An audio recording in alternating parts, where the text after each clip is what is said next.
जलियांवाला बाग हत्याकांड।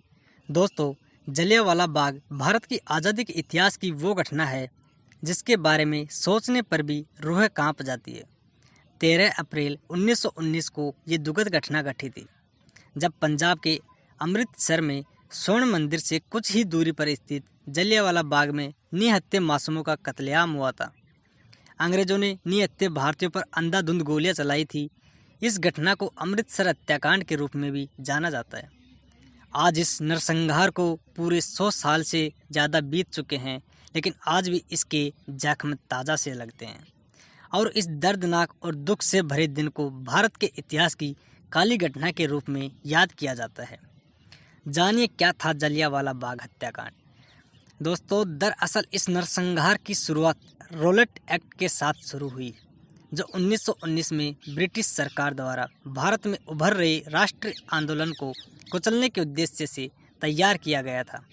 इस एक्ट को जलियांवाला बाग की घटना से करीब एक माह पूर्व 8 मार्च को ब्रिटिश हुकूमत ने पारित किया था। इस अधिनियम को लेकर पंजाब सहित पूरे भारत में विरोध शुरू हुआ। विरोध प्रदर्शन के लिए अमृतसर में जलियांवाला बाग में प्रदर्शनकारियों का एक समूह इकट्ठा हुआ। ये एक सार्वजनिक बाग था।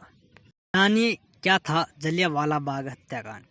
दोस्तों, दरअसल इस नरसंहार की शुरुआत रॉलेट एक्ट के साथ शुरू हुई, जो 1919 में ब्रिटिश सरकार द्वारा भारत में उभर रहे राष्ट्रीय आंदोलन को कुचलने के उद्देश्य से तैयार किया गया था।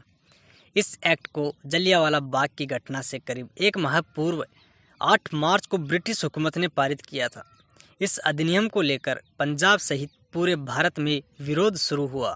विरोध प्रदर्शन के लिए अमृतसर में जलियांवाला बाग में प्रदर्शनकारियों का एक समूह इकट्ठा हुआ। ये एक सार्वजनिक बाग था, जहां रॉलेट एक्ट के खिलाफ शांति से विरोध किया जा रहा था और इस विरोध प्रदर्शन में पुरुष, महिलाओं के साथ बच्चे भी मौजूद थे। तभी जनरल डायर के नेतृत्व में सैनिकों ने जलियांवाला बाग में प्रवेश किया और एकमात्र निकासी द्वार को बंद कर दिया। इसके बाद डायर ने सैनिकों को वहां पर मौजूद निहत्थे लोगों पर अंधाधुंध गोलियां चलाने का आदेश दे दिया और कहा जाता है कि ये गोलाबारी तब तक जारी रही जब तक कि सैनिकों के गोला बारूद खत्म नहीं हो गए। इस घटना में कितने लोग शहीद हुए इसका आज तक पता नहीं, लेकिन माना जाता है करीब 400 से 1000 लोग मारे गए और 1200 से अधिक घायल हुए। रॉलेट एक्ट क्या था? दोस्तों, ब्रिटिश सरकार को भारतीयों को बिना मुकदमा चलाए 2 साल तक जेल में बंद रखने का अधिकार मिल गया था। ये सब रॉलेट एक्ट के जरिए था। इस कानून के तहत अपराधी को उसके खिलाफ मुकदमा दर्ज कराने वाले का नाम जानने का अधिकार भी समाप्त कर दिया गया था। राजद्रोह के मुकदमे की सुनवाई के लिए एक अलग न्यायालय स्थापित किया गया था, जिसमें जजों को बिना जूरी की सहायता से सुनवाई करने का अधिकार प्राप्त हो गया था। मुकदमे के फैसले के बाद किसी उच्च न्यायालय में अपील करने का अधिकार था, जिसके तहत ब्रिटिश सरकार को यह अधिकार मिल गया था कि वो बलपूर्वक प्रेस की स्वतंत्रता का अधिकार छीनकर किसी भी व्यक्ति को जेल की सज़ा दी जा सकती थी या उसे देश से निष्कासित कर सकती थी। रॉलेट एक्ट को काला कानून भी कहा जाता है।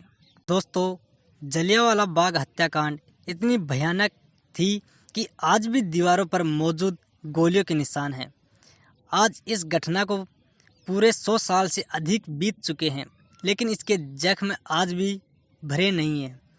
ब्रिटिश सरकार के इस भयानक कारनामे का सबूत आज भी दीवारों पर मौजूद है। ब्रिटिश सैनिकों ने जब गोलीबारी की थी तो तमाम गोलियां दीवारों में जा घुसी थी। उन गोलियों के निशान आज भी मौजूद हैं। इस हत्याकांड को लेकर आज तक ब्रिटेन की ओर से कोई माफ़ी या दुख नहीं जताया गया।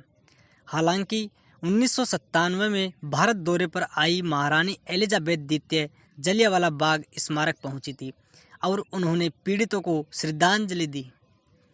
साथ ही इस घटना को विचलित करने वाला बताते हुए दुख जाहिर किया था। जय हिंद दोस्तों।